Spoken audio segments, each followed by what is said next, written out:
Hello, everybody. It's Friday night, and that means it's Weekender time. And this week, we have a jam-packed show where we dive into the latest news, some upcoming Kickstarters, take a look at some lovely stuff from Loke. It's all come out in the first quarter of this year. On top of all of that, as it is the anniversary of Kasserine Pass this weekend, we thought what better way to commemorate it than to give away a copy of the new American against German starter set from Flames of War. So, to be able the chance to win the Kasserine box set, all you need to do is be a subscriber to the channel, pop a comment below. If you can, share us around and ding Warren's dong. You know he loves it. Otherwise, sit back and relax because your journey into the weekend starts here.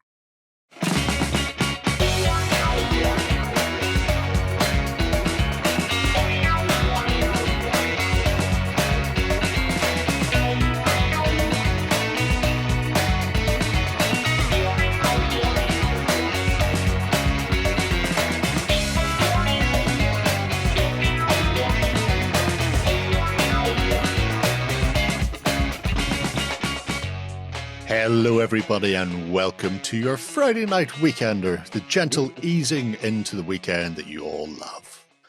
I'm joined this week by Free Ben and Brother Lloyd. Hello. Hello, Lloyd. Was it some of the news that tempted you out of your cave? Might have been. Did you feel tremblings in the force? Juicy news. I thought it might have been. Before we kick into the show, we have a little bit of an announcement. On the 19th of March, which is a Saturday about 4 weeks away, myself, Justin and Warren will be having a live stream. We'll be doing a little preview of what people can expect to see at this year's UK Games Expo, having a chat with some of the companies that are going to be there, finding out what they're bringing with them. There'll even be prizes. Ooh, maybe a gunge tank. Because I know Warren's desperate to drop guns onto Justin. Don't know how we're going to manage that. A bucket and mess, probably. But keep an eye out for that. We're planning on kicking off round about midday or early afternoon. We'll have a finalised time soon, but just forewarned is forearmed.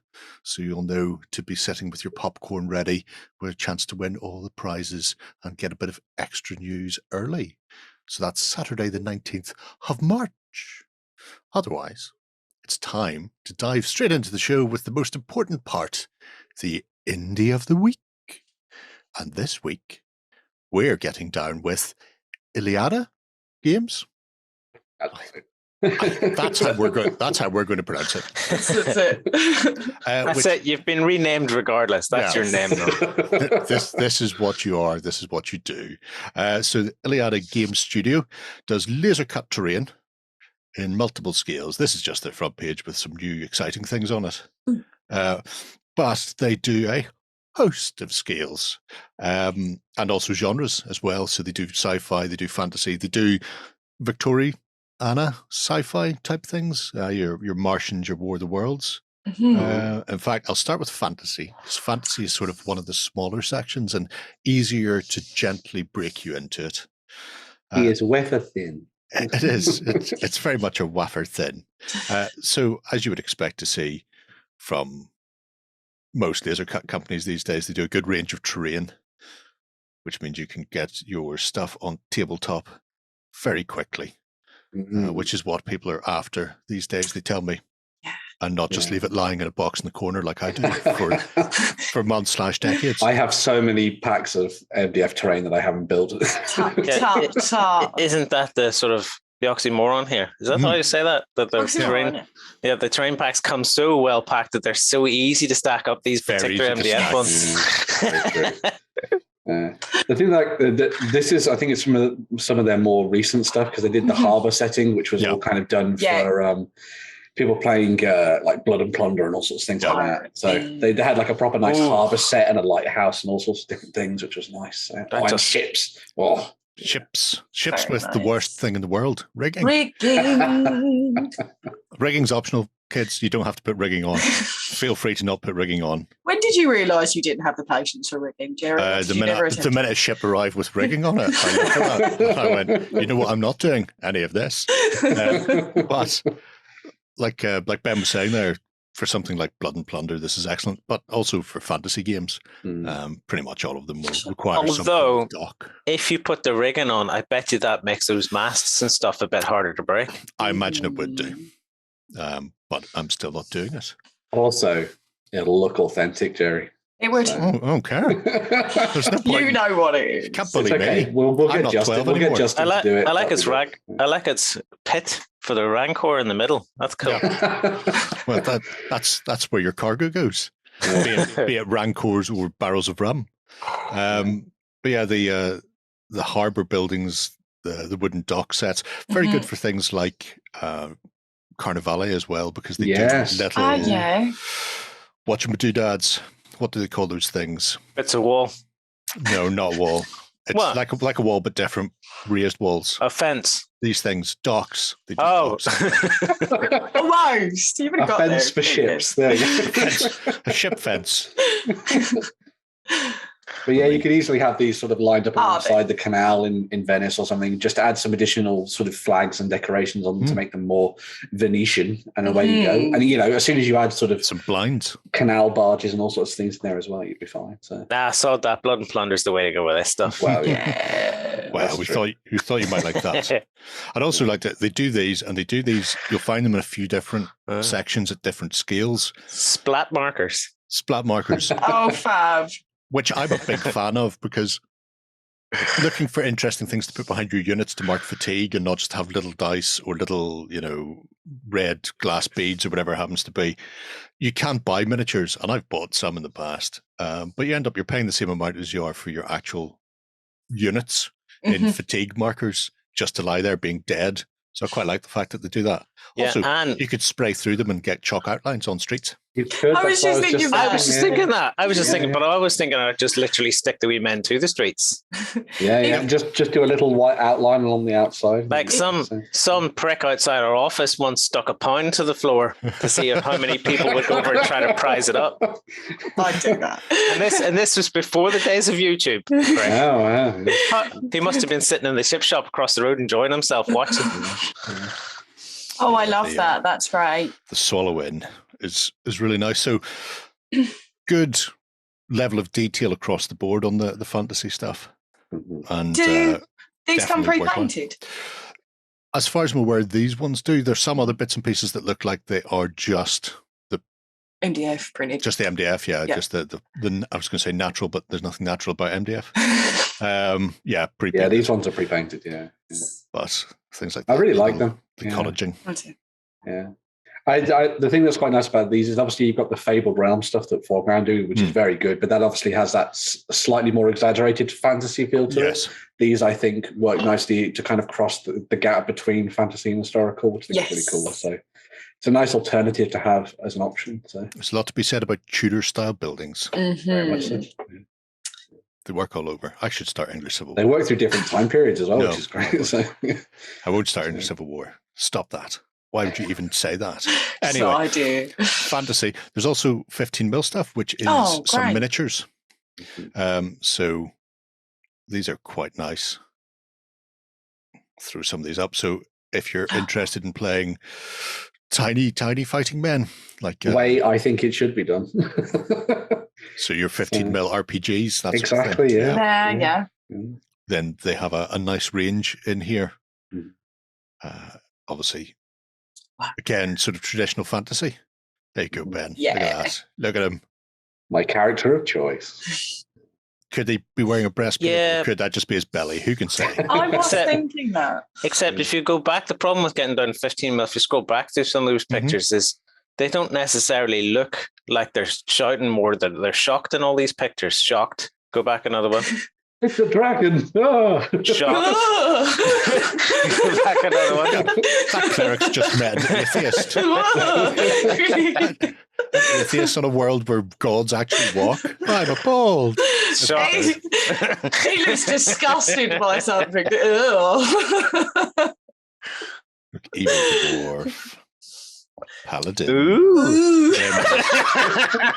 With his bowl cut haircut. Or human mercenaries as well. Give me the option for those. I hate you, human mercenaries, for not giving me the option to see these. That's better. Yeah. Here we go. Trumpeter. Dashing forward. I don't motion know. blur and everything. I'm still on the 15 mil RPG train is the way to go. Yeah, so you can put them in your pocket. Exactly, much easier for the players and the DM. Have terrain in one pocket, miniatures in the other. Don't even have to carry a case with you. Just empty pockets out on the table when you get there. Just get there, just wear a big donkey jacket, plenty of pocket space. Yeah, it is nice that they kind of match up a lot of the stuff they do with ranges that would be applicable for them. I think that's a really cool way of doing things. So, because they work with a lot of different companies, I think, don't they, to sort of like host their miniatures as well. Stuff. That's very cool. I like those rune houses. Oh, that rune. Yeah, that's gorgeous. Very cool. I really like with MDF terrain because it does have the burnt edges. It works perfectly for rune buildings. Oh, yeah. The amount of people who just leave that on. Yeah, exactly. It's very cool. It's because nobody wants to take it off. No. I've packets of baby wipes here for whenever I'm doing MDF terrain. Everything gets a scrub down first. Yeah. Because otherwise you just end up spreading the burn. Does that help get rid of the smell of the MDF terrain as well? Do you know the way it has distinctive smell to it and it lasts for a long time? No, it'll always be with you. Unless you hit it with a varnish or something. Try and cover the smell. Febreze won't fix it. Just say. Those are really nice. I like those. Yeah. They're lovely. Varnishing it works though. Yeah. Like you've just said. Yeah, because we once got an army in the office that was from a guy who'd smoked for 20 years beside it and it stunk. But we varnished it and that fixed the problem. Yeah, that's why those Eldar were Iandan. It's because of the yellow from the tobacco smoke. All the nicotine, all the time. Those little 15 mil goblins are awesome. Oh, they're great, aren't they? See, are these? Oh, he's fab. I'm not sure who these are actually by. Or whether or not they're in house, but they're very cool. So I've not seen anything that says they belong to anybody in particular and that they're reselling. So I think they may be an in-house range. Very nice. But yeah, so that's their 15. And obviously there's some of the older stuff in 15 is just plain. Or their sort of larger castle sections, all kinds of things like that. So you can, very cool. You can build your way up through there. That's right. We'll, I'll give you a quick look at more before we go anywhere else, because there's something in here you should see. If I go to plastic miniatures, we'll ignore the rest of the stuff. Nobody cares about blogs and hex bases and blah, blah, blah. Oh, wow. They do some super chunky mechs. Rusty mecha. Oh! And cheapy looking things. I love that. Space Horse. Space Horse Coast to Coast.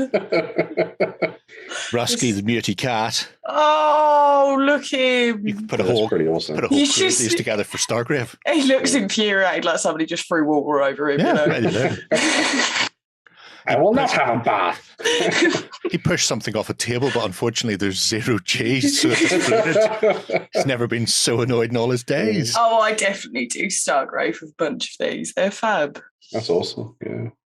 So these are some form of ABS injection molded plastic. So they will be a little soft. But if you're planning on just doing cheap and cheerful figures or armies mech or battles, mech lances, £2 for a mech. It's pretty good. Can't be bad for that. Can't. And you can buy an MDF boat as a weapon for it. That one reminds me of the droids from Spaceballs. It's because he's got the skirt. That's it. It's the skirt. Yeah. Anyway, so there is a little set of unusual miniatures. Which one are you on about? You want to see the goat, don't you? Yeah, I want to see the goat, Jerry. Shocking. Oh, that's fab. Rawr. Anyway. You've got to be kidding me. Oh. Hey! And on that note, let's have a look at sci-fi. So sci-fi is where they really shine. A lot of scales and a lot of stuff in those scales. So some of it will be repeated, obviously. Once you've got the plans in a computer, you can make it print at whatever scale you want.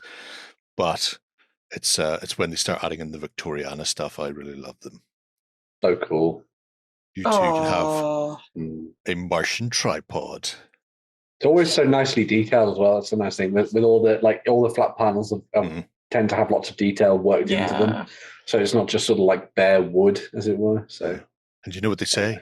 The chances of anything coming from Mars are 1,000,000 to 1, they say.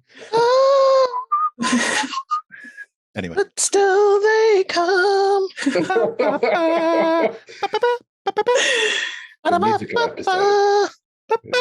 All of the antenna.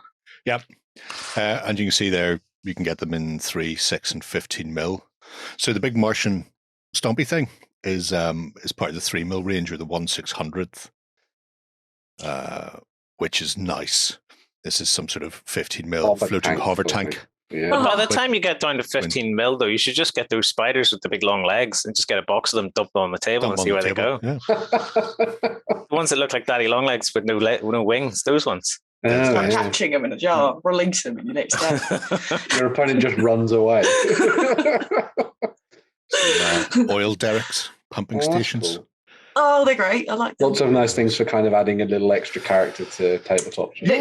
I would take those things there to board games. You see if you have any board games about capturing the world. Yeah. Put them on to like your oil fields and stuff you captured. That'd be cool. That'd be nice. Yeah.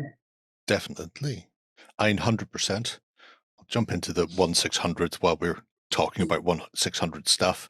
So we started off doing American Civil War, and then from there started adding in the sci-fi bits. And these are great because you've got little tiny silhouettes in 3 mil. Great for doing very high. Yeah. High perspective wargaming, effectively. So yeah, a huge divisional or core level, nice, marching around the place. I really like them. And it's the sort of thing I look at and I'm going, you know what? They have a certain charm all of their own without being painted. Yeah. At that scale, I don't think I'd bother. I'd just put them together and keep them in the bare wood / card. At that point, they become more like board game components, and also like rather than them actually being miniatures, if you know what I mean. Which is, I think that's a really good idea. Just leave them as they are. Maybe add something to the bases or something to represent which ones belong to which side or something. Yeah. Away you go. Well, in most cases, you'll know. I mean, that's human because that's a stagecoach. Well, yeah. And then these crab men are Martians as they scuttle towards you. Easiest way to tell, do we have them on Earth? If it's a no, chances are. That's nice. There's also a few monitor ships. Yeah. With little 3D printed guns, which is cute. They're just darling, aren't they? Yeah. They're very cute. I'm very much on board with the 1/600 stuff. They'd be very good for that game we looked at a couple of weeks ago. Last year, whatever it was. A couple. What is time, Ben? To be fair, if you go a few weeks back, it was last year. It was the scary biscuit stuff. Yes. Yeah. They did the ironclads. That stuff. Yeah. Plus 15 mil, more of the same. Yeah. So the same sort of thing, but also, as you can see, some resiny tanks thrown in here as well, and the 15 mil shop fronts. Oh, they're great. They're great, and they would work for 28 mil as well because they are just neon shop fronts or signs. So the fact that you've got haggis on a stick, I mean. Yeah. If it's above the door of a 28 mil building, it still works. Like Panzerburger and Bob Qui's Weave Emporium. General Schatz's Mexican curry fusion really does what it says on the tin. It really does, yeah. 900%. 900%. Some slightly more, I suppose, regular shop fronts as well, which is a bit dull, but you kind of everything. Regular code for boring. Not one. But not if you stick them. Probably chicken. But not if you stick them together. Go back to the other signs. Oh yeah. Like if you make combinations like hospital burgers, stick the two together. You're right. What did we have on the last cyborg bar drugstore? Who knows? Cyborg club could be above the door, and then you just have nightclub house running vertically down the side. You have nightclub drugstore. Anyway, but yeah, the little resin tanks again for that. When the Martians come, we have to up our game. Say that, are they actually? Oh no, they're cards. They're card stock and MDF. That's very good. Pretty cheap as well, actually. Yeah, I've gone too far there. I like that. That is nice. It's very much like a Russian land ship. How many turrets can we fit on this? Well, we can fit more on if we make it longer. Make it longer then, and give me more turrets. It's the only way we'll defeat the Martians. The little Pasha.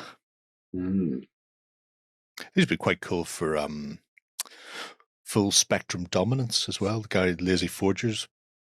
Game that they're working on. Because there's nothing to say that it has to be hard sci-fi. It could easily be 6mm Victoriana.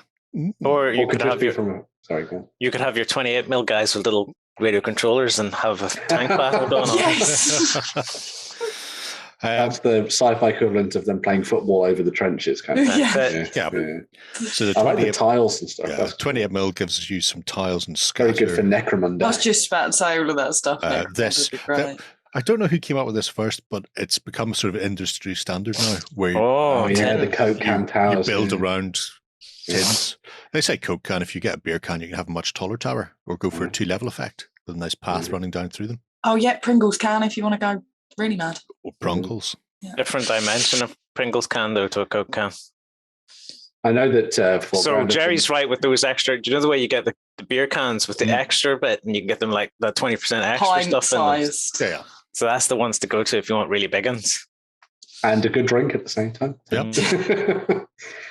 I know Foreground have been coming back to doing stuff with Coke cans and things. So it's definitely a big thing in the industry. So. It's a very accessible way of upcycling your garbage and adding curves to laser cut MDF, which is the hardest thing to do. No? You know, why not go that way? But they also have some little miniatures as well. Now, these are the ones that are from a different studio who I actually also wanted to look at as an indie in the future, because I saw these and was like, we won't spend much time here, but we will. Because they have a very nice range. It's Forlorn Hope, and they have a very, very cool set of miniatures for all sorts of different things. But yeah, they're very good as like steps, sort of stepping gangs and that kind of thing. So yeah, if you're doing something like Necromunda or Stargrave and that kind of thing. Yeah. Or, I can't remember the actor's name. It's from Multipass. Remember the captain with his brother who spent his time in Corbin Dallas? Yeah. The one that gets frozen. That's the one. The Fifth Element. Is that a Stormtrooper with an umbrella? No, it's a gentleman. He'd be very good for the post-Brexit devastated wasteland game. He does look like a fine gentleman. You are correct. Never go anywhere without your bowler and brolly. Certainly not into the ash wastes of London that was. And he's got a blue passport tucked into his jeans. So we could have it called In Search of a Chocolate Orange. We shall. We'll leave the Forlorn Hope there, shall we? Oh, nice little cats. Delightful little bunker. Yeah, it's that kind of stuff that's very simple but effective. Yeah. And then you could always just add, like, obviously, just spray that and away you go, basically. Spray it and do a bit of dry brushing and you're done, basically. But you could add texture paint to it if you wanted to as well, to give it a little bit more of a sort of weathered, beaten up look or something. And do something around the bases as well. Perhaps. Look, and you can even disassemble Stephanie. No, disassemble Stephanie. That's quite good for storage, though. It is, Assemble it and set it away. Very cool idea. We'll have a look at their spacey fleet stuff. Not just the hex stands. Not just the hex stands. I wanted to show you the specific hex. Well, that hex stand, to be honest, there was a hex stand drought last year, and I'm not saying a Billion Suns caused it, but what I will say is everybody on the Billion Suns page, they were trading them like bottle caps from one of the Future Times games. So having things nice. Like jump gates. Oh, yeah, that is nice. Because, you need multiple jump gates for Billion Suns anyway. Go to the other picture. I really like how it's gone. Does it allow you to, we stick it together at different sizes? It would have been really cool if you could have slid that around. Oh, like a Stargate style thing. Yeah, so locking into the. You probably could. Probably do something with it, to make it look like that. That's really cool. I like that. Is it the right scale for Billion Suns? Yes, it is. Yeah. Of course. And then we have some of our ships. Yeah. Could be a nice Corvette. It's the incommensurable. Good. I like it. And the incalculable. All the mass drivers all the time. Nice. And I like these because, A Billion Suns is a cracking game, and these are dirt cheap. Oh, yeah. And, like absurdly cheap. Yeah. If you want to do a fleet, you're importing them, but absurdly cheap. If you want to do a fleet, away you go. Yeah. That's the multi-stand. That's quite cool. I like the multi-stand. I bet that would rotate a little bit as well. No, it's squared in the middle. Although I have a set of circular ones, so there's another company that does them, which you could spin. And it even comes with 6 missile tokens, so as not to waste the material. How good is that? Cool. It's very good. I don't need missiles for Billion Sun, but I'll not say no to them. But they've also put together some more Eldar-y looking things with the Pioneers. More sort of swept nacelles. That's great. Yeah. The Trekkie one on the other page stands out, but I would never buy it because I'd never be able to play it without thinking Star Trek. That's true. I know exactly what one you meant as well. Yeah. The Star Trek one. The assault ship. Yeah. The one that was actually from Star Trek. USS Enterprise. Look at that with its wings. Look at its little That's really cool. acrylic hexy wings. Such a nice little addition. Yeah. It's even in your Iandan colours. It is. It's actually it's blue and yellow, so it's Iliada. Alatok or whatever. Yeah. Whoever they are, we all know who we're talking about, even if we don't know how to pronounce it. Not the mercenaries, then? You wouldn't get into the mercenaries. Deep Space Harbour. Space Station. Deep Space Harbour. Do need Deep Space Stations. Deep Space 10. We need to buy 9 of these. Yeah. I'm just going to say it now, and I'll probably annoy some people, but Deep Space Nine is probably one of the best Star Trek shows. Why would that annoy people? Because some people are like, the original series all the time. It's the least Star Trek-like one. That's why it's the best. Yeah. All the ones that follow Star Trek. It goes Deep Space Nine, then Next Generation, and then others. Voyager's quite good. I think Voyager's pretty good. And then the Orville to go somewhere alone. Oh, the Orville is the best Star Trek show. That is true. Oh, they're cute. Candy coloured. Yeah, one with the big cannabis thing. No wonder the mercenaries. Like strange, stoned coming at you. Calling Fleet 420. We're blazing it to the new system. Yeah, anyway, that's enough of that. So Space Fleet is a thing that exists. That's really awesome. I like that. Yeah. That's all good. And then we also have Planet Dinosaurs I would love to show you, but it's kind of a coming soon. Yeah, there's a few things in there, but not too much, I mean, I'll let other people, you can find it yourselves. We give you the links for these. You can click in there. There's so much fun stuff to have a look at. So. Oh, no. No, you're not going to look at that. No, you broke it. No, hang on. No, didn't break it. It just took a wee while to catch me up. I was ahead of the game on this one. If anybody is thinking Orc Battle Wagon, then I'm going to have to say, sure. Can't really argue with you on that one. Look at that. Just rolling over everybody with their tiny fighting men in the back. They're kind of probably thinking Spice Miner, though, aren't they? They are, but, it doesn't have David Lynch on board. Who is this? Identify yourself. Or you could make some tunnels and have a guy shouting, Quaid, where are you, Quaid? Free your mind. Oh, no. It's cool they do these in loads of different sizes as well. Yeah. So obviously there are certain games out there that are scale specific. And then there are a lot of people who already play various fleet battle games and Victorian sci-fi and that sort of thing. Yeah. So being able to find another outlet for a host of stuff in a variety of scales is excellent, I think. Nice that you've got that sort of combined arms element with that, because this then allows you to have both your foot troops with vehicles with sort of aerial elements as well at the same time. Scroll back up. Oh, you missed it. There's a whole sewage treatment plant at the top. There is the water treatment plant. Yeah. Oh, look at that. That's cool. At the end of the road. I like that. you can find the water treatment plant. But there we are. So look at all that poop. That is Iliada Studios. Or Iliada nice. Game Studio. A whole host of stuff to fill pretty much all of your needs. If you like the smell of burnt wood in the morning, and if you don't, hit it with some varnish. That's what we're taking away from this today. Yeah. We're going to take a quick swish, and when we come back, we'll be delving into this week's news. Coming to you from the center of Northwestern Europe. Covering board games, war games, card games, and all that you love. It's the news. All right, folks, so we're back with some news. We're kicking things off with more news from the folks at Warlord Games. Obviously, last week we had the awesome Slain miniatures game that was coming to the tabletop. This time they're going back to their historical roots, and they are going to be bringing us their new board game, which is called Combined Arms. So this is a new strategic board game that sort of elevates things to a higher perspective on the battlefield.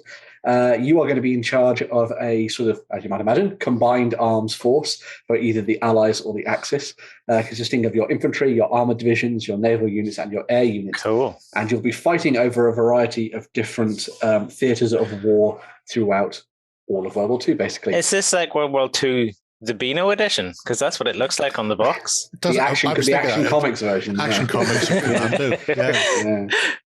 There are designs and maps for playing in Northwest Europe, on the Eastern Front, in North Africa, and also the Pacific. And each of those will give you individual sort of challenges in order that you'll have to try and beat on the tabletop, which is pretty cool. Gameplay is done through use of dice, as you can see there, which will sort of equate to the different strengths of the different units. Gameplay is fairly quick and easy to play out, using a lot of sort of simple rules for that.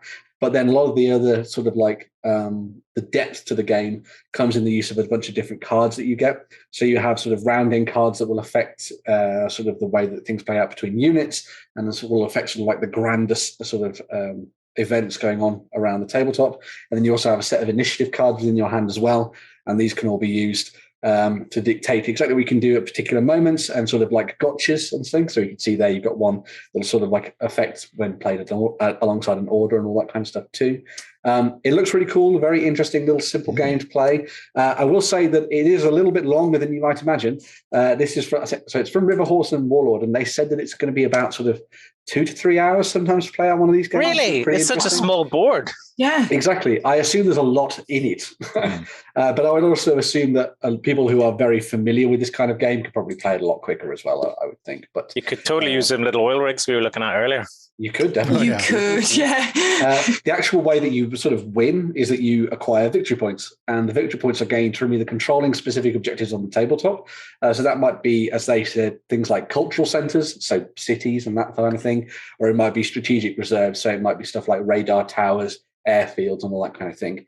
Each of the times you sit down to play, things will be a little bit different in terms of the setup and all that kind of thing, alongside all the different theatres as well. So there's lots of different ways for you to sort of dive in and play around with this game. The other really cool thing about this is that the game isn't just a board game. It can actually be used as a campaign system for playing out games of Bolt Action, Victory at Sea, and Blood Red Skies. Nice. So if you have one of those games, or all three of them, you can play out those larger 28mm style games of, say, for example, Bolt Action on the tabletop, whilst also using this as your campaign map for plotting out a larger series of sort of events with your friends at the local game club or something, which I think is pretty awesome. I think it's a really cool idea. I like the idea that you can kind of like chop and change a little bit to this as well. So maybe, for example, if you just collect Victory at Sea, you play out all the naval engagements in, larger scale, and then you come back and do all the stuff on land or in the sky with all the other different components from Combined Arms. I think it's a really little sort of neat system that they put together there. I think it could be pretty fun to see how this all works out. The thing that got me was the timing. As you say, like 2-3 hours for a game seems fairly long, but especially for a sort of two-player affair. But I guess maybe if you had multiple people helping out and stuff like that, maybe that would bring things. It comes down to what you're playing it as, I suppose. Yes, so if you're playing it just as the board game, well, that's your evening's entertainment. If you're playing it as the campaign system, then you're going to be stopping. So you'll play 15 minutes or 20 minutes, and then you'll get to your engagement, and then that will be your The rest of them whatever you're going to play or for something. bold action or Yeah. victory at sea or whatever it happens to be. Or you can play through multiple turns and then make a note, like, we have this, and this game, and then shelve it and then come back to it. With it working like a campaign system, it will be interesting insofar as if you have to put it away to play the game, how easy is it to put everything back to where it was? Or will you need to have it sitting out somewhere? Have one of those nice Geek and Sun tables where you can close the lid over the game. Lid over the top.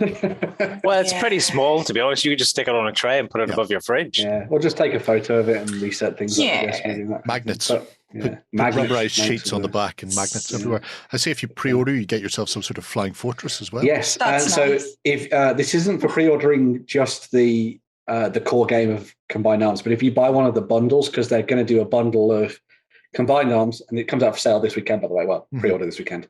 You'll be able to get a bundle with bolt action miniatures, with some Victory at Sea ones, or some Blood Red Skies ones, or probably all of those things, I would imagine. Yeah. And if you buy one of those bundles, then you'll get this awesome, pretty badass plane as well for use in Blood Red Skies, which is very cool. So, yeah, awesome stuff there.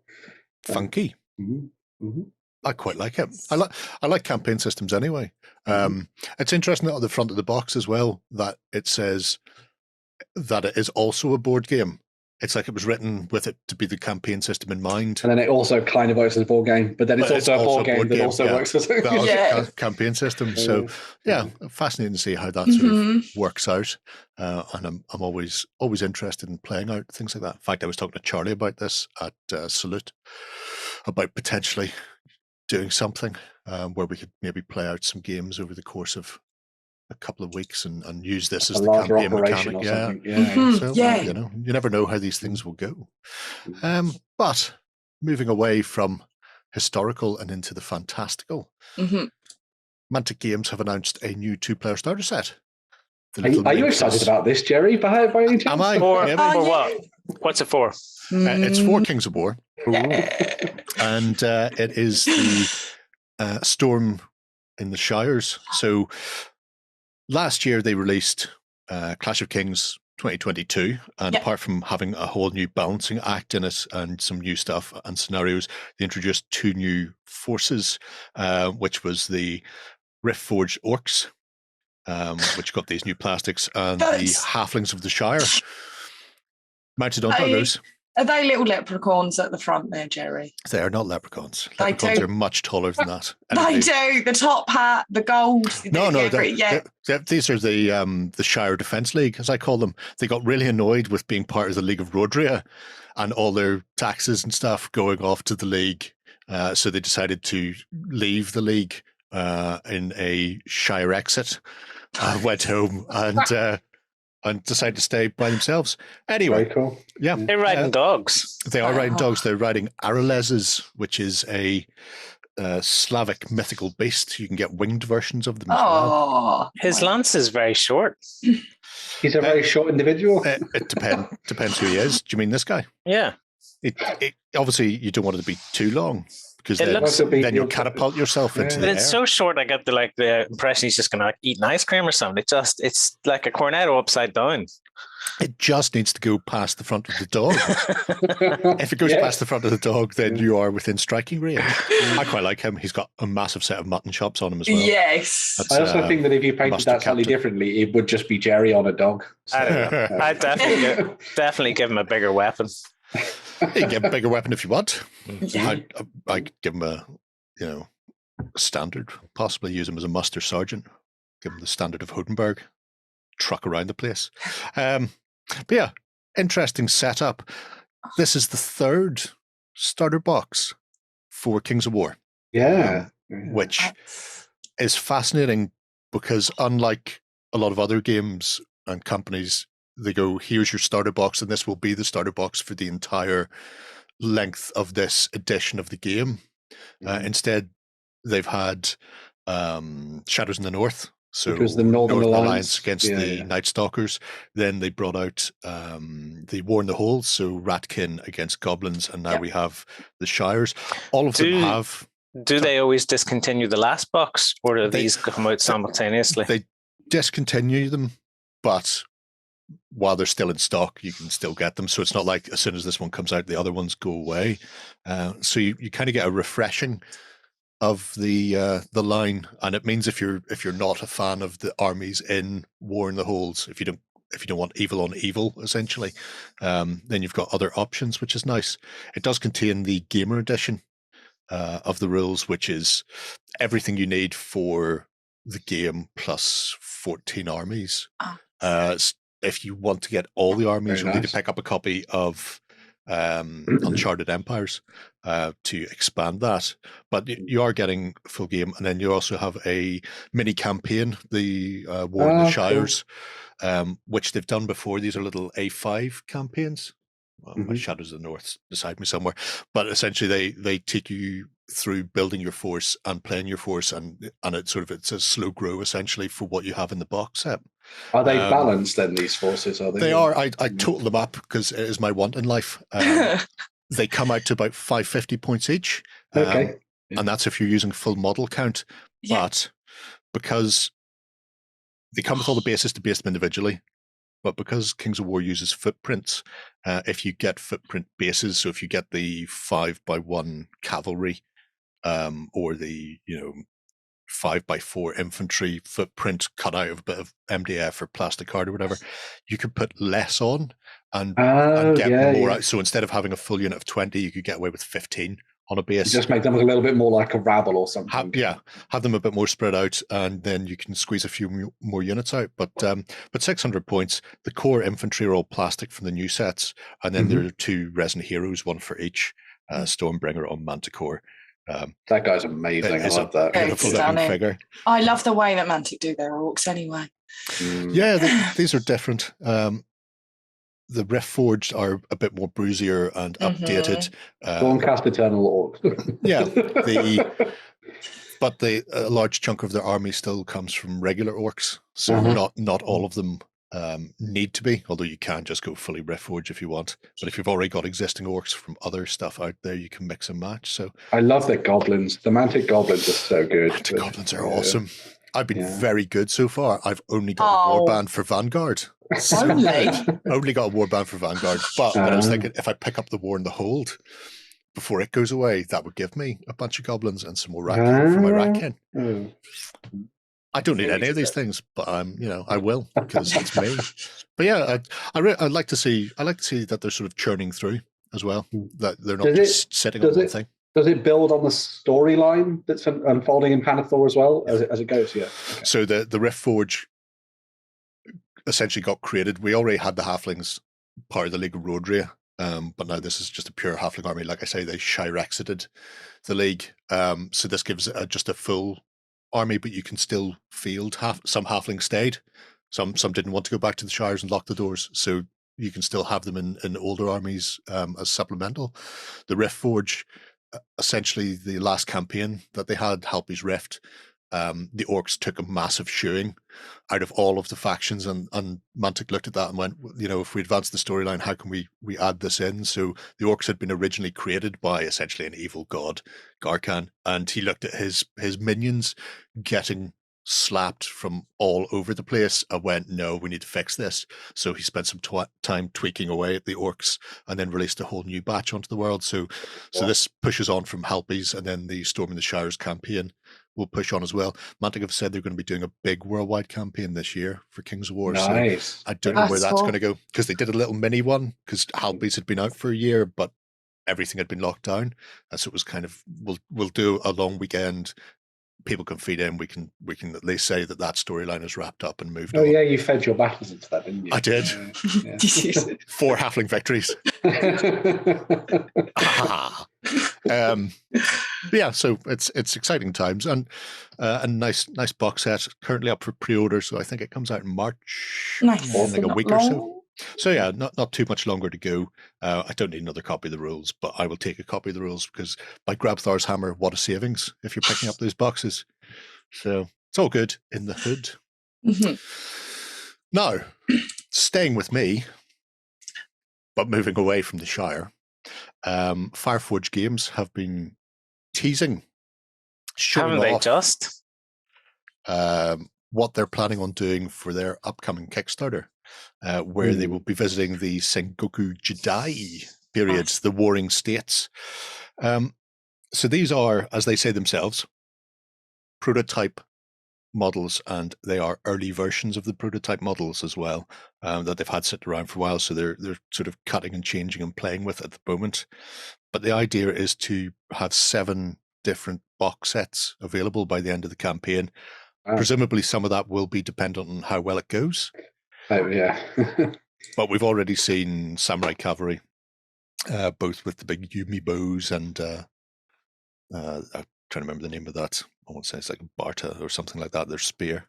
But also Samurai Infantry as well, which are looking absolutely adorable. Yeah. It's the over the shoulder, he's about to stab somebody in the face. Hiya. It's a different pose, but it's a very, I suppose, martial art style. Like he's, just about to finish off probably Billy Connolly, to be fair. It's about to get it. Yeah. But they have been asking for feedback on these on their Facebook page. Things like, how many pieces do people want to see? So do you want to have just one torso and legs, or do you want to have the torso separate?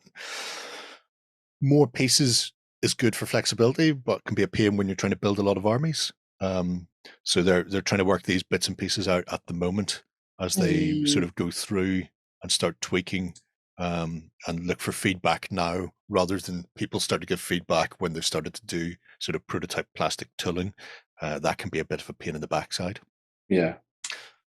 I'm quite excited because I already have a whole army's worth of Wargames factory. Yes. Samurai. Very old ones. the ones that Warlord have now.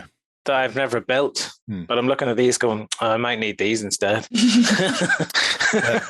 Here's the thing. These will be scaled to the other Fireforge ranges. So these will be a bit of a chunkier 28mm, or heroic, as people call it these days. So they'll match the ranges they do. They already do a Mongol range. So potentially you could have Japanese against Mongolians. I think they've also said they're going to be doing monks. So it'll really come down to what 7 boxes they go for. You imagine we're going to see cavalry. We know we're going to get Ashiguru, but will there be 2 Ashiguru boxes, one with range weapons, because they could have bows and guns, and then those hand cannons, and then others with spears. Or will they try and put them all on the same thing? They generally don't do massive sprues, so I think we're more likely to see a couple of infantry boxes and a couple probably just like a foot samurai box will probably be one as well. I imagine. Yeah. But it's exciting times, very exciting, because Samurai's the flavour of 2022. Oh, I know. Clash of Katanas is coming very, very soon. Clash of Katanas is coming next week. We'll talk about the Kickstarter and everything. Yeah. So I'm obviously on my lookout for all sorts of samurai now. Lloyd, you could play a game. Even I wonder what game. he's been added in a few samurai stories recently. What can I say? But I'm kind of still torn between this and maybe just buying a lot of stuff from Steelfist Miniatures. Well, I was thinking metal ones. I was thinking Footsores. The Footsore not have like a really nice range. Grey for Now Games range. Yeah, they do. Warring Clans and Grey for Now do the Test of Honor. And they're both mix and matchable as well. So yeah, there's plenty of stuff out there. Imagine having all these options. Ridiculous. Yeah, you wait decades for someone to play samurai with. And then a billion samurai come along at once. Yeah, everybody comes along. I know, it's the year. Still not a Tom Cruise anywhere though, which is a travesty. This is exactly how this works out. I bitch and moan about playing samurai for years. It becomes flavor of the month or year, and I don't even get in on the action. That's basically what's going to happen here. It might not.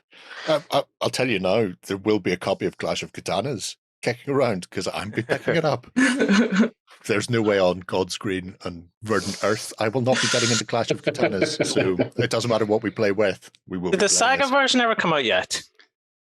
No. They still working on that? Yes. And it's quietly in the background. Very quietly in the background, because the next thing they're due to release is, I think, Caesar. Oh dear, they've missed the pulse on that.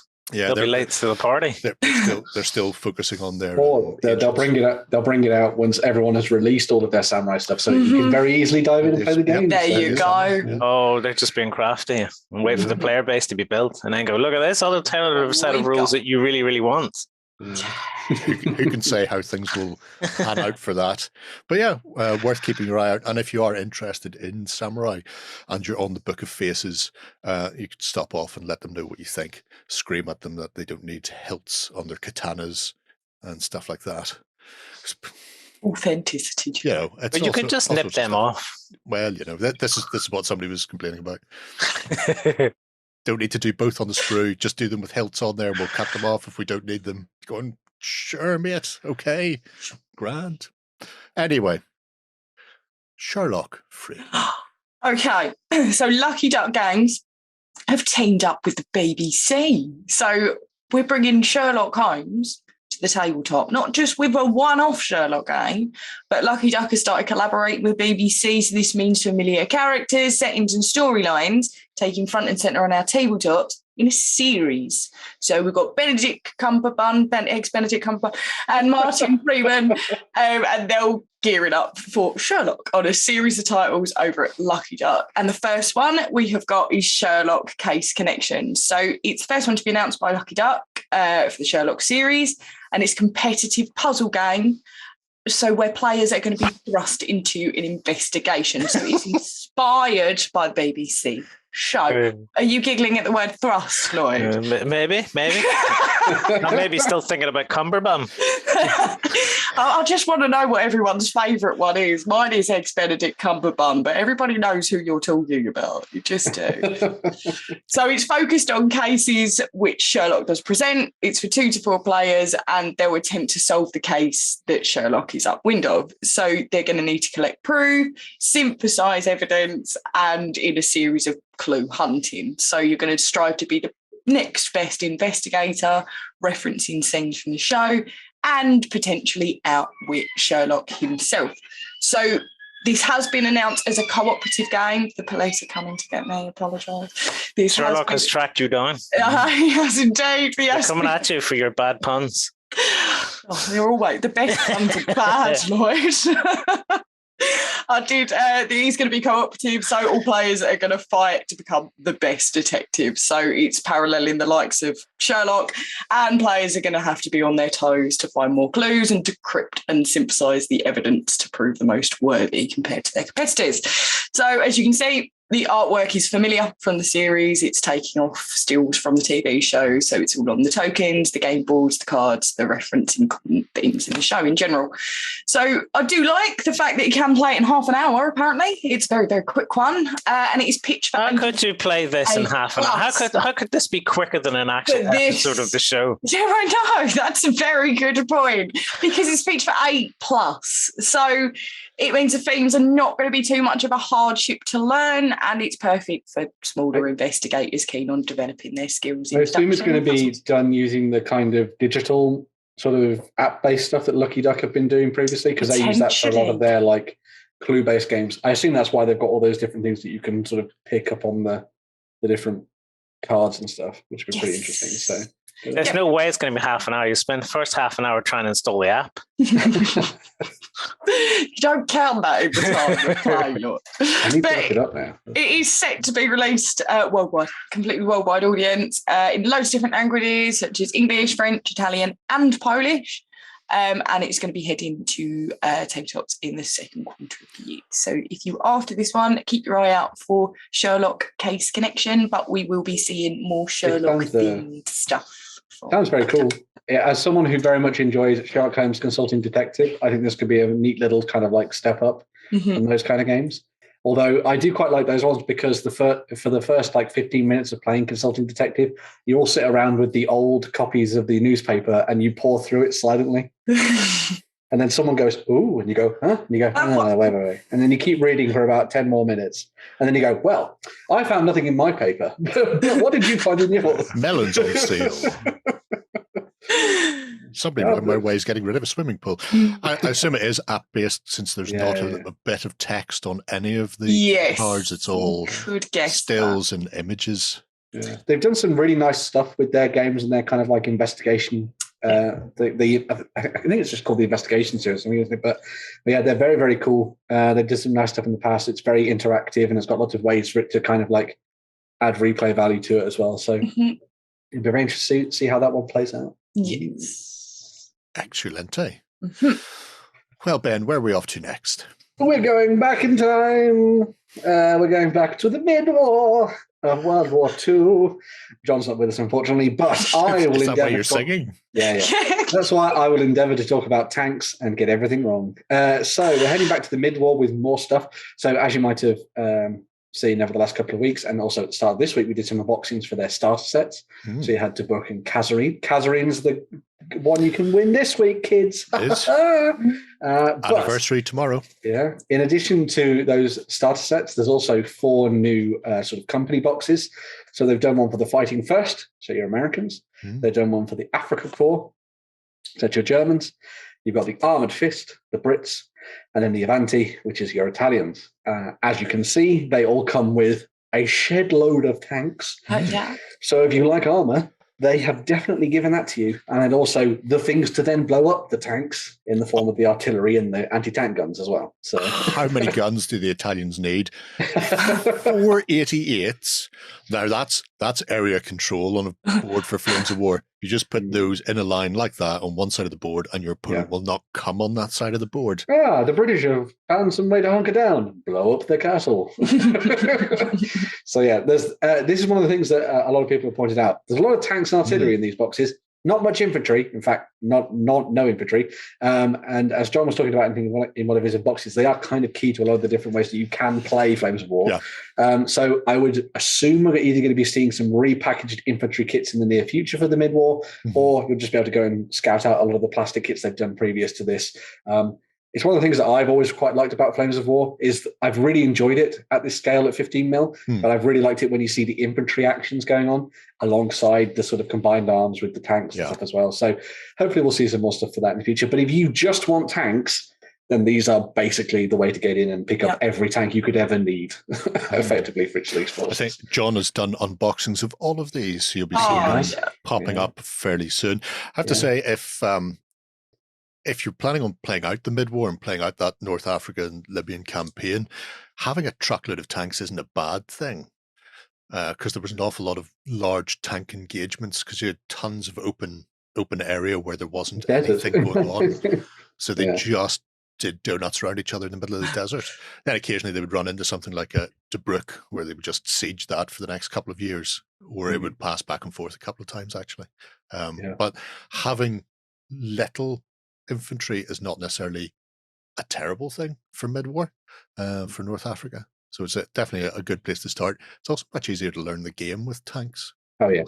Weirdly. Sometimes infantry, or you get games where infantry are the simple way to learn, and then you have to learn all the new rules for tanks and armor and vehicles later on. With this, it's kind of the other way around. If you can play with tanks, then you can definitely play with the infantry. Infantry. That's the way John looks at everything in life. If it's like a tank, it's great. So there's also the North Africa book as well is available to pick up and stuff as well. So if you wanted to pick up the mid-war book and dive into all of the specifically themed factions and stuff for your battles in the desert, then you can find that, dive in and read through all of that. It'll have all the rules in there that you need to get going, alongside historical information and painting guides and all sorts of different things as well. So it's kind of like your one-stop shop when it comes to playing the mid-war. At this particular point, there may be additional force books in the future, as they did with the Bulge and things, but for now, that is your starting point, and it's a good way to sort of get your head around the period and sort of how the war was fought there. So. Yeah, and it's the same sort of style they've done before, where they've compiled the smaller books they've released. So if you didn't start mid-war and haven't been collecting up all those smaller forces books over the last couple of years since the new edition came out, that just compiles them all into one handy volume. So no messing around and no having to chase after 4 or 5 different books. So I quite like that. It's good. I appreciate it. Now, I also appreciate stuff for Saga. And Gripping Beast have been previewing some new plastics. Yeah. Sticking with the Celts, we have got Pictish and Welsh coming. And we've got to see the artwork for the front of the boxes. But also there's been a couple of little previews of the plastics as well. They released the Irish a little while ago. And these use the same core part of the sprue with sort of slight variations. So you have a lovely pick there. And likewise, we have a Welshman with a big bull haircut on him. Hello, Welshman. Hello, massive haircut. We've also, Brush Demon has been doing some painting on them as well. Work on these, yeah. So here you can see some of the Welsh ready to rock and roll, and also some of the work done with the Picts. Oh, cool tattoos. Patient freehanding. And all the Czechs. Check, please. They're very short skirts. Freezing. Do you think you're talking to a teenager daughter? Is that You're not going out to war in those skirts. No, I know. You have to knuckle down, and no child of mine is going to go out and defeat the Romans dressed like that. Pirate Rich Paint's got a preview or test sprue of each, shall I say.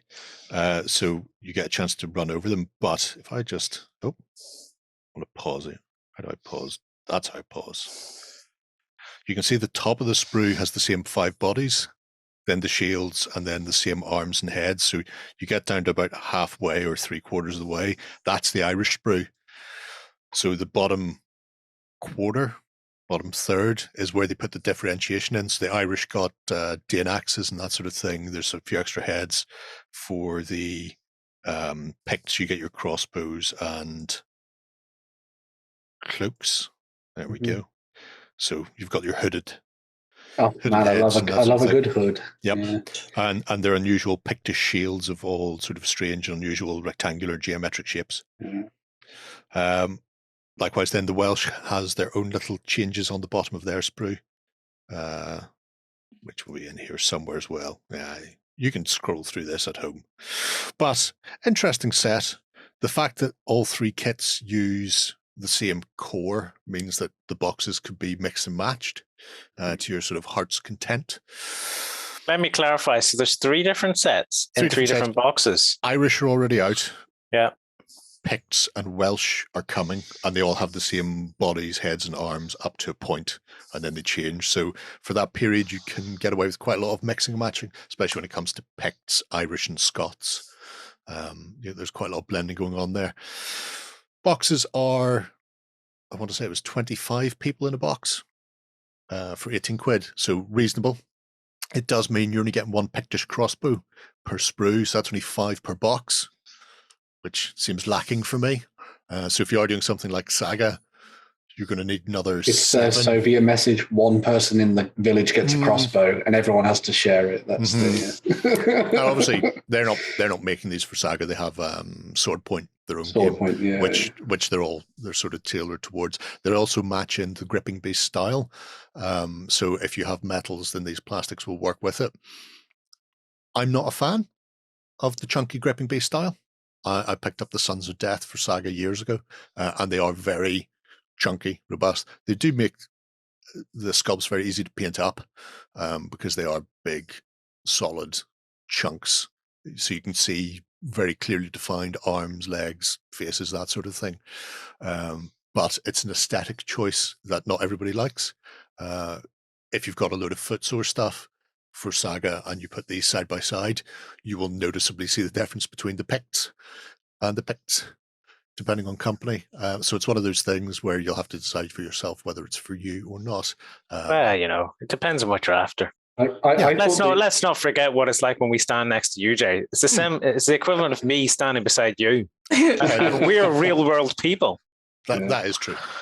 Like I quite like the original Vikings and Saxons that Gripping Beast did, because they were perfect for playing Saga like effectively within a couple of days. Yeah, because you get those. They were very plug and play miniatures, and because of that kind of almost modularity in the way that the sculpts themselves were cut, if you know what I mean. It was, as you say, very easy to paint them. So I assume these are essentially in that same format of these will be very quick and easy to get to the tabletop to play. Because the original Vikings in the box I found mixed in far better with my Footsworn minis than they did with anything that came from Gripping Beast. Oh, when I say big, I don't mean that they're larger. They're not like a heroic 32 type of thing. Chunky. I mean they're chunky. Everybody looks like they're well fed. If I go back to the Welshman with his bull cat, had a lot of rations. It's probably the best way to show that. They are not aesthetically fine people. So they're not like Russian ballerinas then? No. Not short of a couple of meals. Yeah. You've got very broad arms and a big head. big head. Yeah. Chunky features. Massive tash, which is always good. Oh, yeah. So it's one of those things. Not everybody likes the aesthetics of the sculpts. It's not a sizing issue. It's a style issue for some people. Yeah. They do have open hands as well, which is the same way as their metals. So it does feel like you wouldn't be able to tell the difference between the metals and the plastics when you've got things like that sitting side by side, where sometimes you'll have a very noticeable difference on them. But yeah, it's nice to have options and to be able to get Dark Age plastic picts. Well, yeah. What a time to be alive, as they say in France. Possibly, I don't know. Mostly they say you can't do this here, and then they set your car on fire. It's mostly what they say in France. But there you have it. Just like the picts. Just like the picts. Oh, Psycho. Yeah. So if you're after some Celts from Gripping Beast, keep your eye out for those. I believe they're going on order very shortly. So they can't be far away. Excellent for Saga. Just saying. If you're playing along at home, you should be drunk by now. Where we're finishing off the news free. We're approaching Red Nose Day, so that means lots of lols and lots of entertainment to support Comic Relief and their venture to rid the world of poverty. So this year, Red Nose Day has organised a session for Dungeons and Dragons fans in the name of entertainment. So with an opportunity for anybody to get themselves into a very special role-playing campaign on a remote island immersed in a bespoke Dungeons and Dragons session. So don't worry, this isn't off the coast of the Caribbean. Really looks like that, doesn't it? It's interested players will be headed to the desolated island off the coast of Essex, named OC Island. I've seen this written down. OC, is it OC? OC Island? OC Island. I think it's near Kent, to be fair, if I'm right, but we all know that geography is not exactly my strong suit. So OC Island. Main focus of the prize is the uniquely created Dungeons & Dragons campaign, which is designed with the trustworthy hand of well-known Dungeon Master Johnny Chiodini. There you go. It's another word that you see written down. And his whimsical party of members of Oxventure. So, but wait, there's more. So along with the entry to the campaign, the winners got 2 nights in a spooky ocean island themed into the D&D session. They get a chance to stay in the stunning coastal property, which is named the Captain's House. Ooh. And you get to be wined and dined and get your food and drinks delivered to you so you can stay put and enjoy the spooky scenery. Plus, while you're there, you get a chance to try your hands at some target sports like axe throwing and archery. So there is loads to do. So enter in competition. I was going to say the last time they did this, so they've done this before. Yeah. And they had Mark Sherlock Humes do it, who was a very good DM as well. And that was in Warwick Castle. Warwick Castle was the last one. Warwick Castle to some island in the middle. Survive. I assume they're going to do some sort of terrible horror thing. I assume so, yeah. It does look. At the grand scheme of things, I have put players on an island like that just off the coast of England in many a Cthulhu adventure. And not everybody gets off that causeway at the end of it. And the ones who are changed and not for the better. No. But it's really easy to enter. You don't have to do anything. You don't need to put any details in. It's just opt in for your chance to win. It's lovely supporting Comic Relief, and I know that D&D has been a hit with Red Nose Day over the last couple of years. So this adventure is stuff. Yeah, they did with loads of celebrity D&D sessions as well, wasn't there? So this is quite a big one for they're doing year in, year out. It's for 2 nights. If it's up your street, it might be worth the entry. Plus, trip is designed for 2 people as well, so you can bring your best adventuring buddy or take your wife if you really want. That'd be fun. Or you can take your worst enemy and drown them. There's that one. Take your mate. Hard mode, you know. Don't take your girlfriend or your wife or anything. Take your mate. I did that.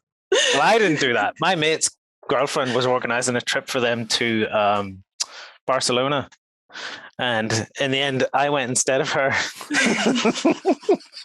Oh, you should go, Lloyd. I think you'll have more fun on holiday with you. And sure. Why not? That about wraps us up for the news for this week. But we're going to hand over to Past Me, who's going to tell you all about the stuff that Loke BattleMats have been releasing for the first quarter of this year. Take it away, me. All right, folks. So I don't have a Warren to meet his Matt. I don't have a Justin with his wood. It's just me and my books. And the books I have are from Loke. So these are currently up on order. I think they're due for release fairly shortly, but these are the little book of BattleMats Wilderness Edition and also the 2-volume big book of BattleMats. So like the other Loke books, they are complementary. If I throw this round the back, you can see the little book has got a variety of mats for you to use for your games, all 1-inch squares. So we've got jungleism, we've got some standing stones, rune buildings, ice, water, sands, caves, everything you'll need for your games.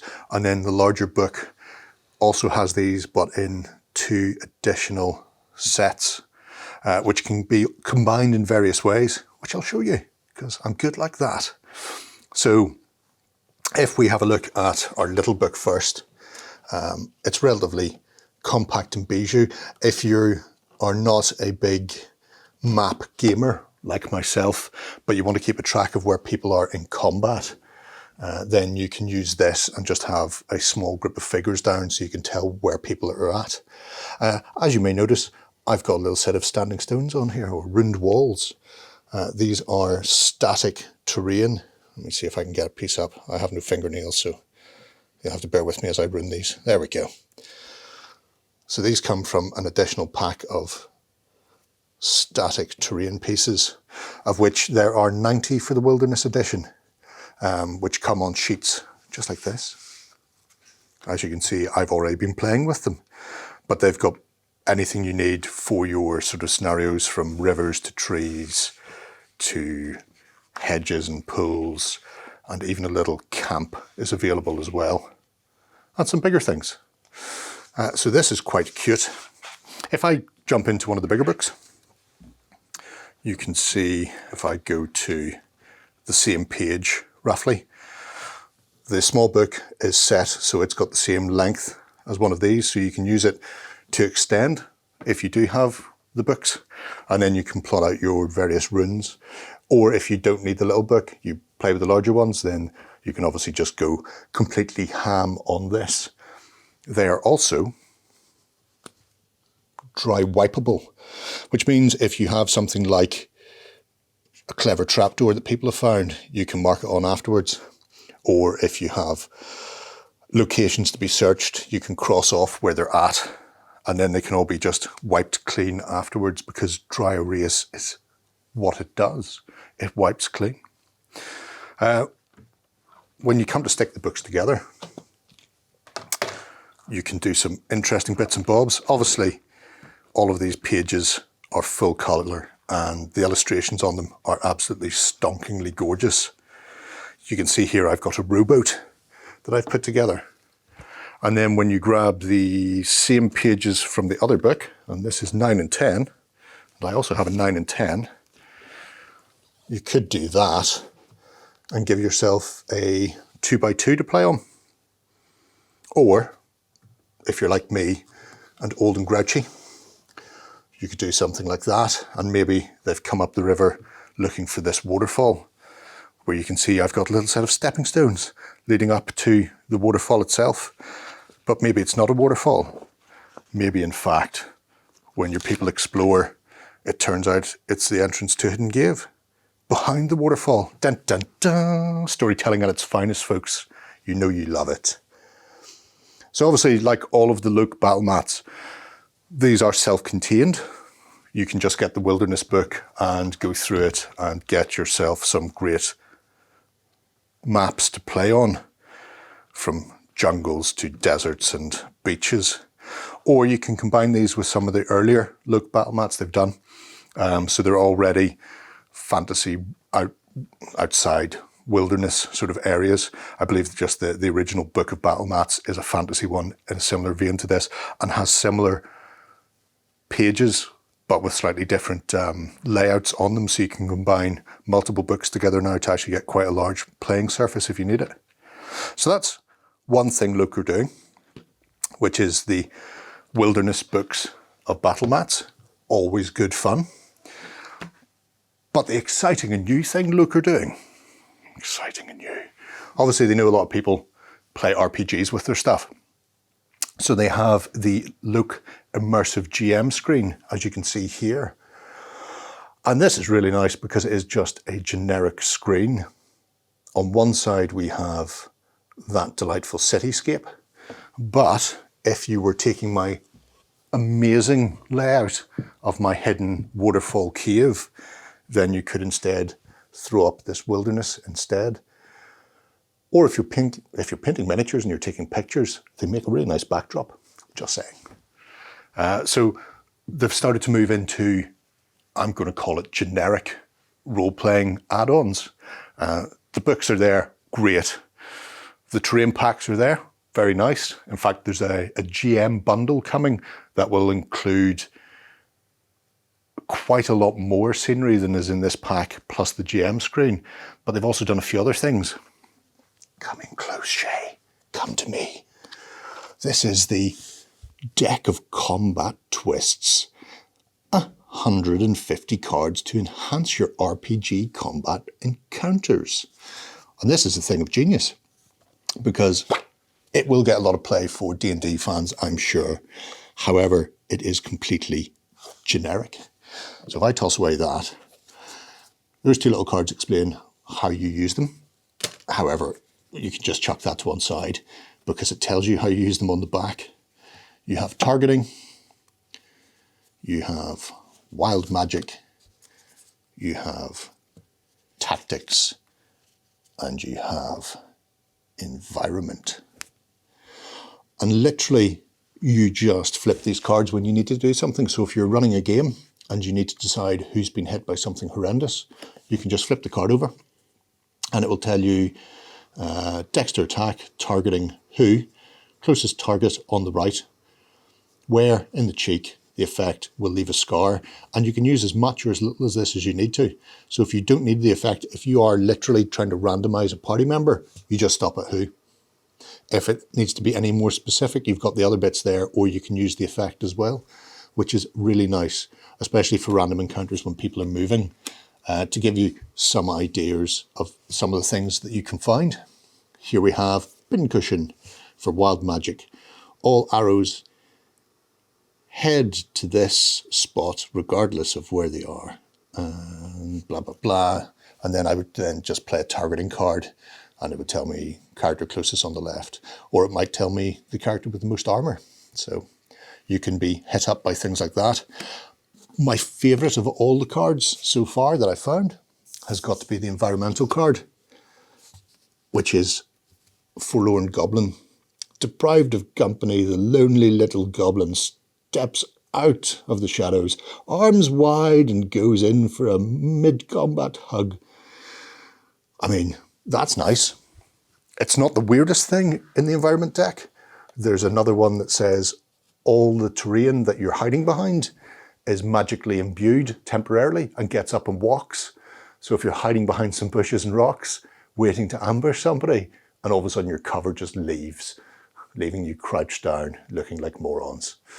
So that, I think, is going to get an awful lot of use from any gamer. Particularly good for new gamers, I think, because the hardest part of running a campaign is all of the supplemental work you have to do, having to build up adventures, having to add in encounters, There's a lot of prep work that goes into it, and if you're new to something like D&D or any role-playing game, that takes the heavy lifting away, as does this. And this is all kinds of awesome. Let me just do that. Oh, the editor's going to love that noise. The Untold Encounters of the Random Kind. 1,000 random RPG encounters for any tabletop RPG, although it is compatible with 5e. And there's a reason it's generic, but also compatible. If I flip through here, there are tables galore, spread over 340 pages, going from town to wilderness, dungeons, and then at the end there are actually 6 scenarios written for 5e. So you can have that, and then there's also the random tables of what happens when you're out and about. And this means you can literally randomize your encounters. You can prep these in advance or have this book with you, and when you're playing party, as they always do, wander away from your finely crafted scenario and decide to go and explore a house for no reason because they've seen a light in the window, then you can, start rolling up and seeing what happens when they go into these places. It's great for prep in advance, but also to randomly generate stuff that happens to them. And like I say, it's split between towns and wildernesses. You've got all sorts of different adventures for different areas. People they'll run into, things that might happen to them when they're in there. So because they've decided to go to a town for no reason, they could find themselves in the middle of a siege or a secret war. So it's great for GMs to just start generating whole slews of adventures. If I pop to the back, I'll ignore the wilderness encounters, you have things like environmental encounters and descriptions. So maybe that pool on one of the books in the wilderness map isn't actually cool, clear water. Maybe it's cool, clear hydrochloric acid. Or maybe it's some form of gelatinous blob, just having a rest in a pit. Don't go jumping into water just because you see water. It may not be the same. The 5e adventures are statted and set up for playing. However, they also give you examples of what the things are. So if you're not playing 5e, it may suggest that the stats are a certain way for a certain protagonist, but also here is that generic rundown of the protagonist. If you want to restat it for your own adventure, here are the key points you should be looking at. He might be tough, he might be immune to magic, he might have a specific amulet or piece of equipment with him. And this book in and of itself is just amazing. Obviously fantasy slant, but there's no reason why you couldn't adapt this to sci-fi if you wanted to. There's just so much in this. Like I say, 340 pages. It's a gift to any GM, or if you're going to be D&D about it, any DM as well. That and that make a GM's life so easy. It's hardly even an effort these days to run a game. But all of this is currently up to pre-order, will be available shortly, and I imagine we'll be playing some games and using a lot of the bits and pieces from these Untold Encounters in there. I know Shay's already got his eyes on these to take away from me as soon as this camera stops rolling, so I'm just going to keep talking forever, Shay, so you can never take them. Yeah, you grin all you like, boy. Anyway, let me know what you think below about Loke, and we're going to go back to the show. So there we have it. Thank you, Past Me, for showing us those lovely Loke things. I really, really do think anybody who has an inkling for RPGs should pick up the Encounter book. Or skirmish gaming, as well.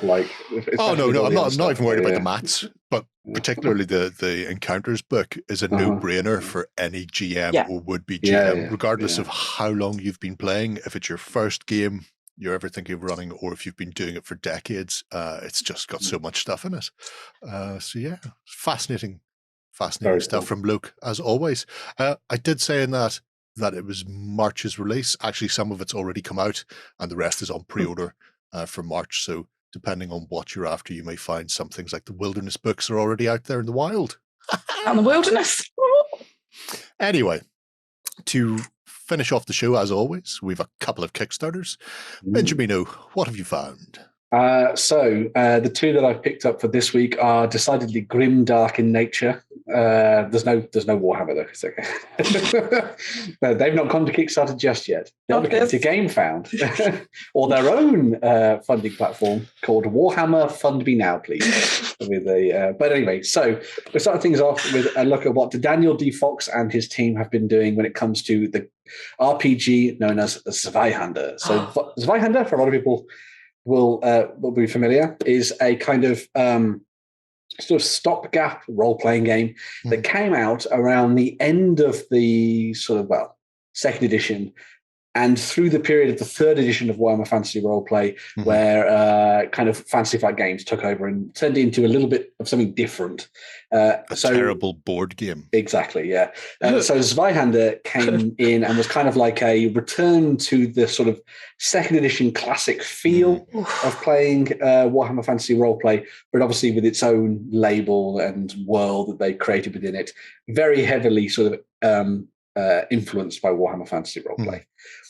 They then, from that point, over the last couple of years, have kind of been changing and developing this so that it's less of a Warhammer Fantasy Roleplay, but different system, and more of, as you can see by the title and stuff, a fantasy horror RPG.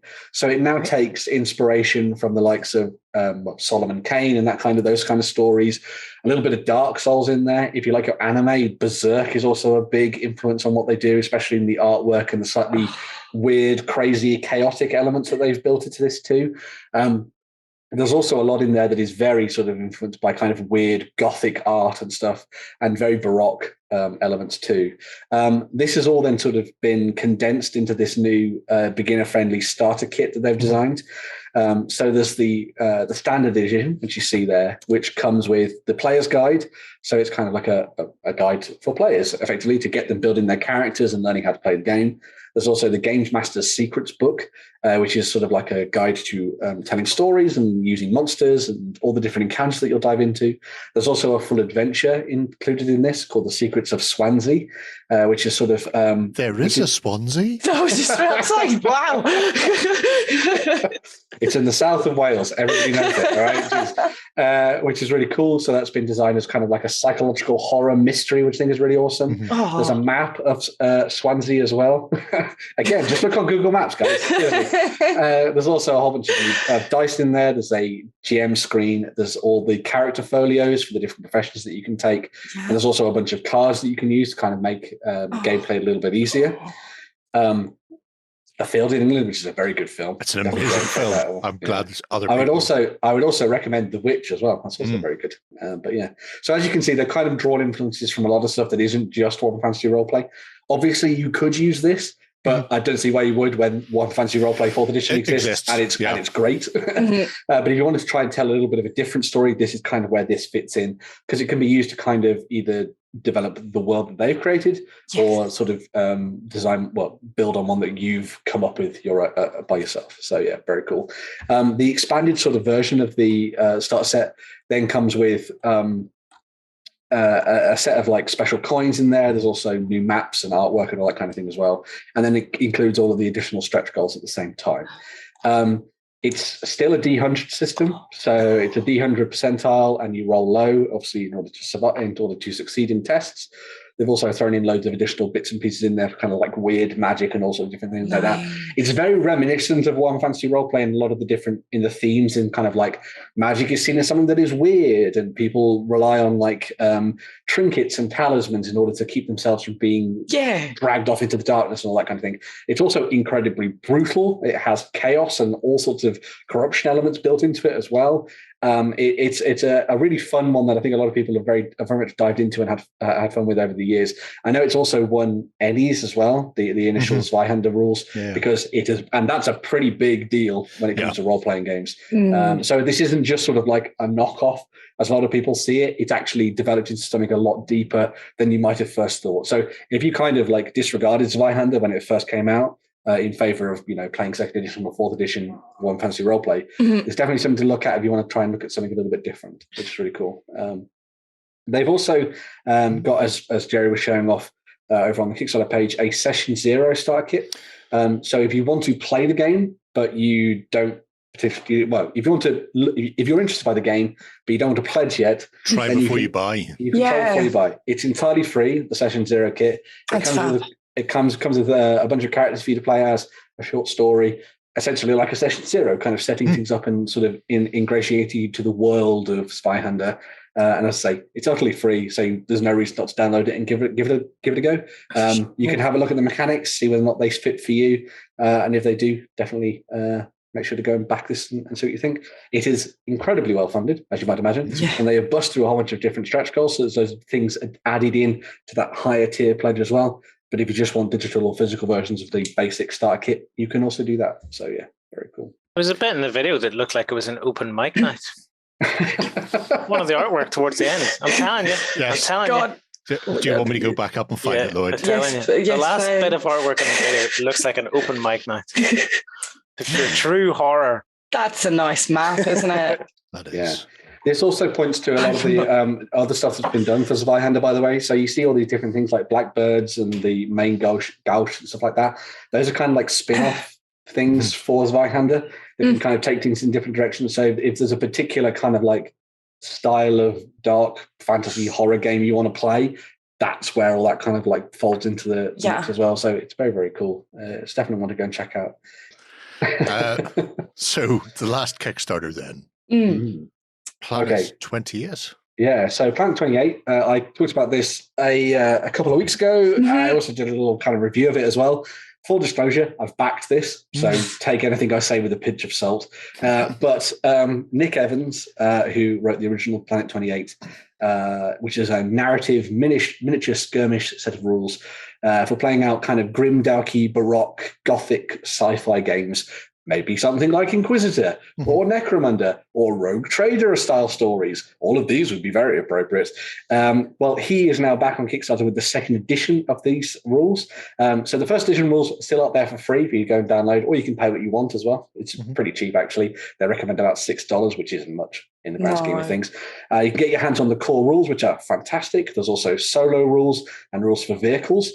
All of those have been folded into this second edition book that's coming out. There's going to be a digital version, and there's also going to be a hardback book as well. I've pledged for the hardback one because reading in real life is fun. There we go. They're also going to be pumping this full of new artwork. As you can see, there's some really weird and wacky stuff that they've been working on for this.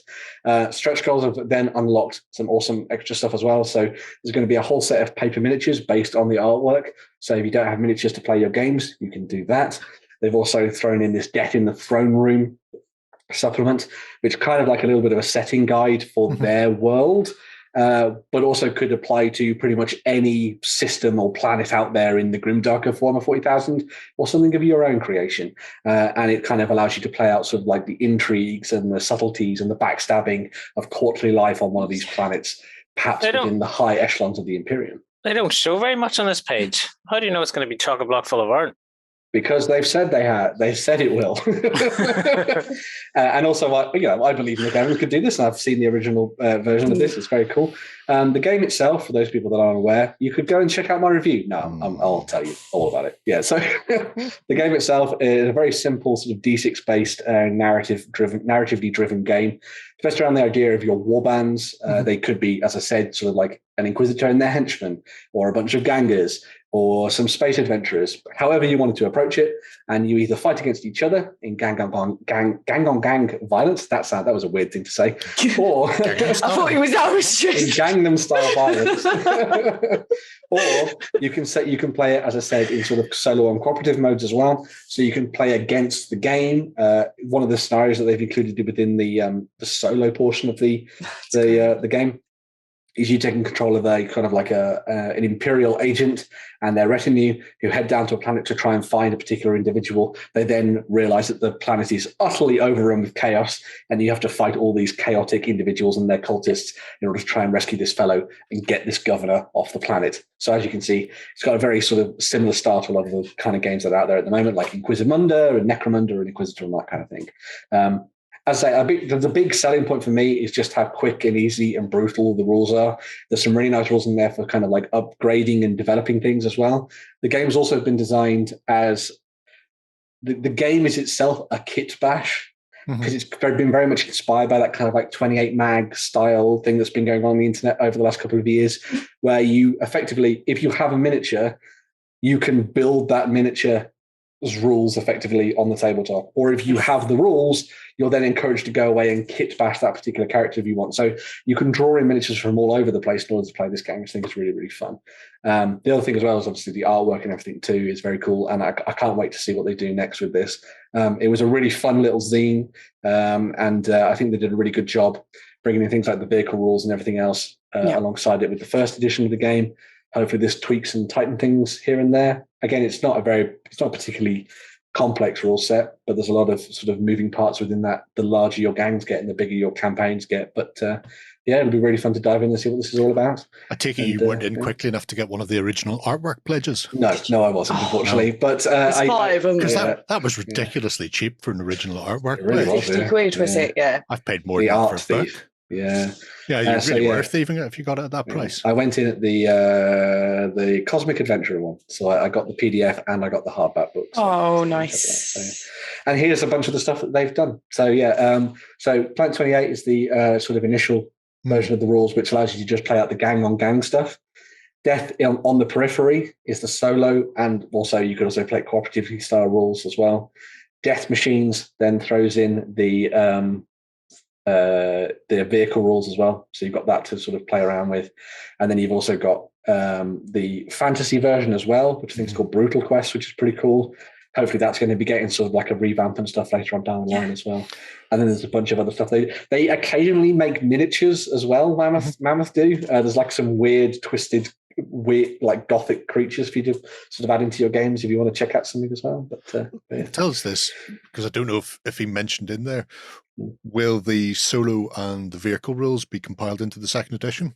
Yes. So the core rules and everything else that does exist. Yeah. So everything from the first edition rules, so those 3 pamphlets will effectively get bundled into this larger book that's kind of going to be coming out alongside loads of additional material and things like that. So they're adding things like exotic weaponry, demons and demon weaponry, different ways to make your characters and all sorts of different things as well. So there might even be some bestiary bits and stuff as well. So very cool. Cracking stuff. If you like a touch of the retro grimdark, then definitely worth checking out Planet 28. 17 days left on that and already funded. It's just a question of how many. So don't worry, I don't need you to fund this. It's fine. But if you do, more stretch goals. More stretch goals for Ben. Yeah, more artwork. Generally, it's me asking for more stretch goals for my things. Yeah, but it's good to see that. It's a nice change this week. Yeah. So there we are, 2 cracking little Kickstarters to wrap us up for another week's worth of news for all you hungry hounds at home. We're going to go away now. We'll be back for the XLBS on Sunday. If you're not in the Cult of Games already, you can join us on tabletop.com, sign up for a 30-day trial and listen to us witter away about all things hobby, ours and yours. Don't forget, if you want a chance to win the Kasserine box to commemorate the Kasserine anniversary, 79 years tomorrow, then comment below, be a subscriber to the channel. Don't make me have to pick a second winner because you're not a subscriber. It annoys me. Otherwise, we will see you again next Friday. Take care. Toodles. Go ahead and check out our other content on screen now. And while you're at it, why not hit subscribe and remember to ding our dong. Go on, you know you want to click it. Go on.